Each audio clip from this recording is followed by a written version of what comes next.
ADGP MR Ajith കുമാറിന് വീണ്ടും സംരക്ഷണമൊരുക്കി സംസ്ഥാന സർക്കാർ. അജിത് കുമാറിനെതിരെ മുൻ സംസ്ഥാന പോലീസ് മേധാവി തയ്യാറാക്കിയ 2 അന്വേഷണ റിപ്പോർട്ടുകൾ സർക്കാർ തിരിച്ചയച്ചു. Pooram report, P Vijayan IPS നൽകിയ പരാതിയിന്മേലുള്ള ശുപാർശ എന്നിവയാണ് നിലവിലെ സംസ്ഥാന പോലീസ് മേധാവിക്ക് അയച്ചിരിക്കുന്നത്.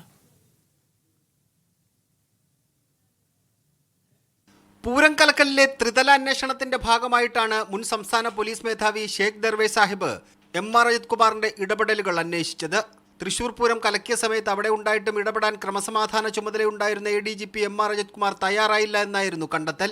കൃത്യവിലോപം നടത്തിയ അജിത് കുമാറിനെതിരെ നടപടി വേണമെന്ന ശുപാർശയാണ് സംസ്ഥാന പോലീസ് മേധാവി ആഭ്യന്തര സെക്രട്ടറിക്ക് നൽകിയത്. ശുപാർശ അംഗീകരിച്ച് ഫയൽ മുഖ്യമന്ത്രിക്ക് മുന്നിലേക്ക് വിട്ടു. തനിക്കെതിരെ അജിത് കുമാർ ഗൂഢാലോചന നടത്തിയെന്ന പി വിജയന്റെ ആരോപണവും ശരിവെച്ച് രണ്ടാമത് റിപ്പോർട്ട് സംസ്ഥാന പോലീസ് മേധാവിയായിരുന്ന ഷേഖ് ദർവേ സാഹിബ് നൽകി. ഇതും അംഗീകരിച്ച ആഭ്യന്തര സെക്രട്ടറി മുഖ്യമന്ത്രിക്ക് മുന്നിലേക്ക് ഫയൽ അയച്ചു. എന്നാൽ ഇത് രണ്ടും നിലവിലെ സംസ്ഥാന പോലീസ് മേധാവിയായ റവാഡ ചന്ദ്രശേഖരൻ അയച്ചിരിക്കുകയാണ് സർക്കാർ. പരിശോധിച്ച് പുതിയ അഭിപ്രായം രേഖപ്പെടുത്തണമെന്നാണ് സർക്കാരിന്റെ ആവശ്യം. സീനിയറായ DGP നൽകിയ റിപ്പോർട്ടിൽ വീണ്ടും അഭിപ്രായം തേടുന്നത് അസാധാരണ നടപടിയാണ്. മുഖ്യമന്ത്രിയുടെ നടപടിക്കെതിരെ കടുത്ത വിമർശനമാണ് പ്രതിപക്ഷം ഉയർത്തുന്നത്. യൂരി പിടിച്ച വാളിന്റെ ഇടയിൽ കൂടെ നടന്ന ആള് എന്തിനാണ് ഒരു അഡീഷണൽ DGP എങ്ങനെ ഭയപ്പെടുന്നതിന്? അതാണ് പറഞ്ഞത്. ഇതിൽ എന്തൊക്കെയോ ദുരൂഹതകളുണ്ട്.